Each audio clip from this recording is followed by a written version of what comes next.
Hey guys, before we get started, I just wanted to say that we have a gaming channel and an anime channel, Mystical Gaming and Mystic Sage. If you like gaming, go check out Mystical Gaming, and go check out Mystic Sage if you like anime content. Links will be in the description below and in the ad cards above.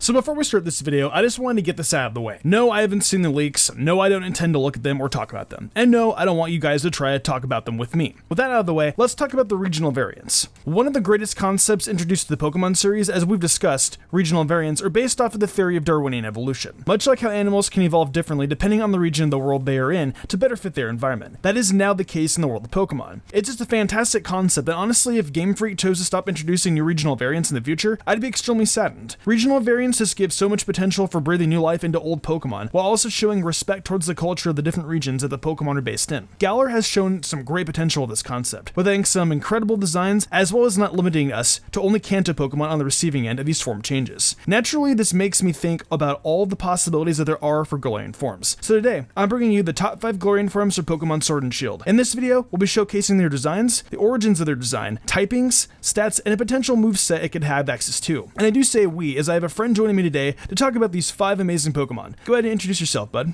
What's going on, guys? My name is Supra, and thank you so much for having me, Mystic, on this video. I really appreciate it. And after you guys check out this video, make sure you head over to my channel to check out the top 5 Gigantamax Pokemon for Pokemon Sword and Shield. Thanks again for coming on, man. It's a pleasure to have you. Also, I need to give a huge shout out to the last Shaman, as she was the mastermind behind all these amazing designs. So definitely go give her a follow and show her some support. Alright, now that you all know what's going down, let's jump into this video and discover some new regional variants.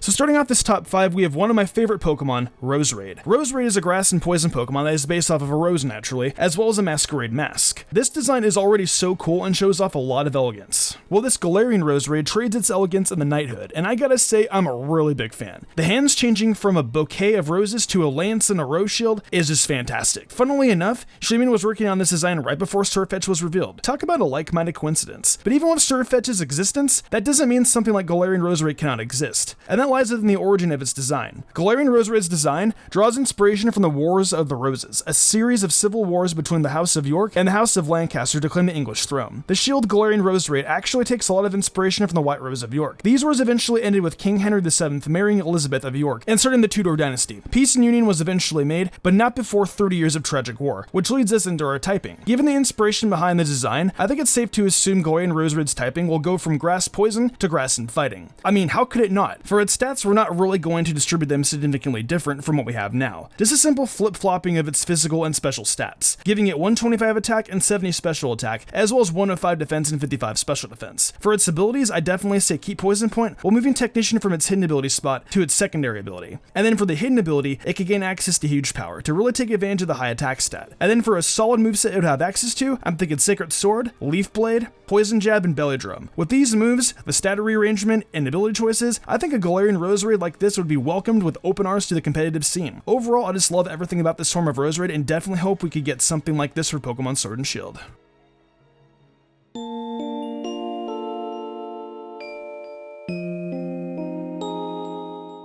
Next on the list, you know we had to give some love to the Sinnoh region, and what better way to do it than with Kricketune. This guy is such a meme to everyone and it doesn't get the proper love. I mean, I can't really blame anyone for not wanting to use it as it isn't really good, nor does it have a great move pool. So we're definitely hoping to change that with this Galarian form. The concept of Galarian Kricketune's design actually comes from 2 separate cultures, being Chinese cricket fighting as well as bare knuckle boxing or fisticuffs. Cricket fighting in China is a sport that dates back over 1,000 years to the Tang Dynasty and was a very popular pastime. As for bare knuckle boxing, that was popularized in England in the late 1600s and early 1700s. The people that you usually associate with fisticuffs often have these high-waisted pants and handlebar mustaches, which is the majority of Kricketune's design. And if you couldn't guess it by now, Galarian Kricketune would be bug and fighting type. Now we promise that this is the last Pokemon that will gain the fighting type on this list. For stats, Kricketune Kricketune doesn't have a lot to work with, a sad 384 base total, so we'll do what we can with that to turn Kricketune into the biggest glass cannon you've ever seen. We're gonna drop that special attack stat all the way to 5 and put the extra 50 points into the physical attack, bringing it to a total of 135. Then we're going to take 60 from both defense stats and put them into speed, bringing that total up to 125. It's basically just attack form Deoxys Light, minus the special attack stat being good. Yeah, of course this Pokemon's gonna go down quickly, but it's not gonna go down without a fight.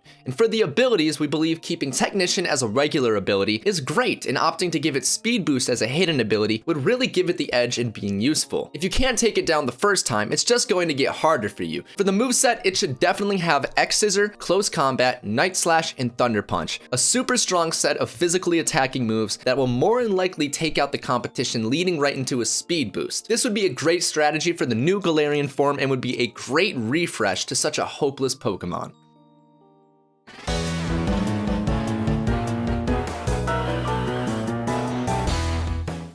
Smack dab in the middle of the list, we have our thumbnail Pokemon, Galarian Pyroar. This Galarian Pyroar design is just so awesome. The regalness, the brilliant flames, it's just majestic and nice to look at. The origin of its design and lore come from the extinct lions of the UK, as well as the royal coat of arms. Lions are the national animal of the UK, and was an obvious choice for this list. But here's where we take a neat turn for the sake of lore. Galarian Pyroar's typing is going to be Fire and Ghost. One reason for this is naturally because of the extinct aspect of its origin, but it also gains the Ghost typing for the sake of being a counter to Galarian Ponyta. You see, there's an old nursery rhyme called The Lion and the Unicorn. In the nursery rhyme, the lion and unicorn battle it out for the crown, but the unicorn is beaten many times over by the lion. Eventually, as you see in the coat of arms, the lion and unicorn are united, but that's for the sake of the unification of England and Scotland. But the reality, so to speak, are the two of them being enemies, so it only makes sense for it to gain that super effective Ghost typing. Now for its stats, I don't think we really need to change the stats at all. All Pyroar really needs to be better is a wider move pool and better abilities, and that's what we're going to be giving it. For the abilities, we can leave Rivalry and Unnerve, but for the hidden ability, let's give it an exclusive one called Petrify. This would essentially be the Ghost type equivalent of Pixelate or Aerialate, turning all of the Pokemon's normal type moves into Ghost type attacks. With all the good normal types it has access to, it would be a shame to not use them at all. Moving on to a nice moveset for it, we have Flamethrower, Shadow Ball, Hyper Voice, and Dark Pulse. This is superb coverage, and I think it would definitely give Pyroar a fighting shot at being useful and competitive. Although even if it still wasn't used often, I can't lie, this would be an amazing Pokemon to have on your team without a doubt.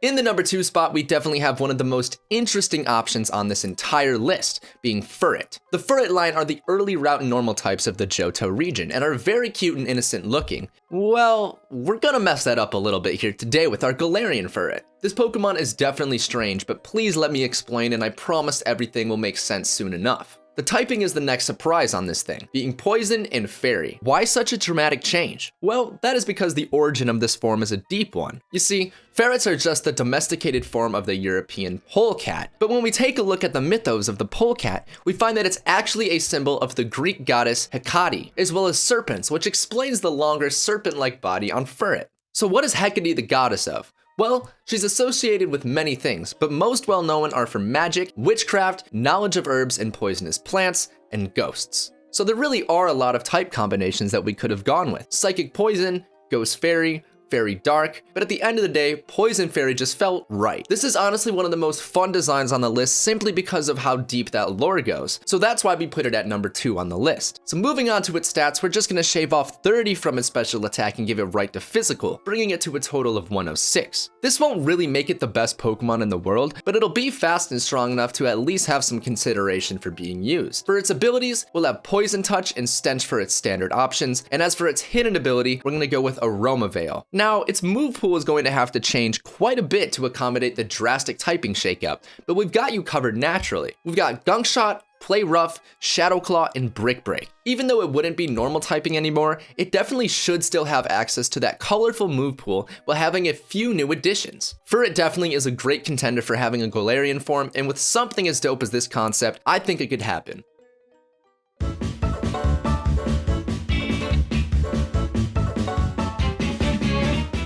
And lastly, at the number 1 spot, we had to save the best for last. I present to you Galarian Scrafty. So the in-game lore for Scrafty is that the Scrafty of Galar became even more rambunctious due to the bad influences of the Obstagoon line. This became too much for the people of Galar, so they were gradually reformed into being more polite and well-behaved Pokemon in society. On the surface they seem like angels, however they still try to cause mischief whenever they can. And with a little discussing with my good friend Callum, we decided on the typing of Fairy and Fighting. Yeah, I know 3 Pokemon on this list have Fighting, but to be fair to us, we only added it to 2 of them. Anyways, the design for Galarian Scrafty comes from your typical schoolboy uniform and haircut, the ultimate symbol of being reformed and well-mannered. But naturally you can still see the rebellious look in its eyes, just begging to cause some trouble. I honestly can't say enough about this design, it truly is perfect. For its stats, I personally think they should stay the same, but I want to hear from you guys. Write down in the comment section below if whether or not you think Scrafty's stats should change or not. And if so, let me know how you think they should be distributed. I'm really interested in hearing what you guys have to say. Moving on to abilities, we're going to keep Moxie and have Intimidate be its regular abilities, while giving it Anger Point as its hidden. For a nice moveset, I'm thinking Play Rough,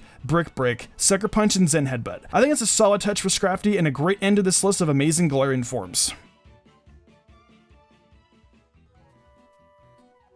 Well, that wraps up this top 5 Galarian forms video. I really had a lot of fun making this video and having these concepts come to life. Again, big shout out to the Last Shaman for doing the designs. Definitely go follow her if you want to keep up with her art. I promise you, you won't regret it. Sword and Shield are just 1 week away from release and I couldn't be more excited. I really hope once the games are in hand that we'll see some awesome Galarian forms and hopefully we'll see something similar to what we've brought to you today. Thanks again for joining me, Supra. It was amazing having you like always. Thank you so much for having me on again, Mystic. I really appreciate it, bro. And if you guys enjoyed this video and are still looking for more content, make sure you head over to my channel right now to check out the top 5 Gigantamax Pokemon for Pokemon Sword and Shield. If you enjoyed the video, why not leave a like and subscribe to my channel with notifications on, that way you never miss an upload. If you want to support me further, consider following my Twitch where I stream a lot of Pokemon content and all kinds of other Nintendo content like Zelda, Fire Emblem, and much more. Want to support me further in game called Perks? Check out my Patreon. Daniel Leone, Lady Crimson, Memory Martin, The Lazy Leo, Matthew Young, Awesome Lego, Jarrett Weiss Austin, Saddened, Enigma97 did, and I want to thank them personally for going above and beyond. It means the world to me. I think I'm gonna wrap this up though. I'm Mr. Gumbrand and I will see you in the future for more awesome Pokemon content.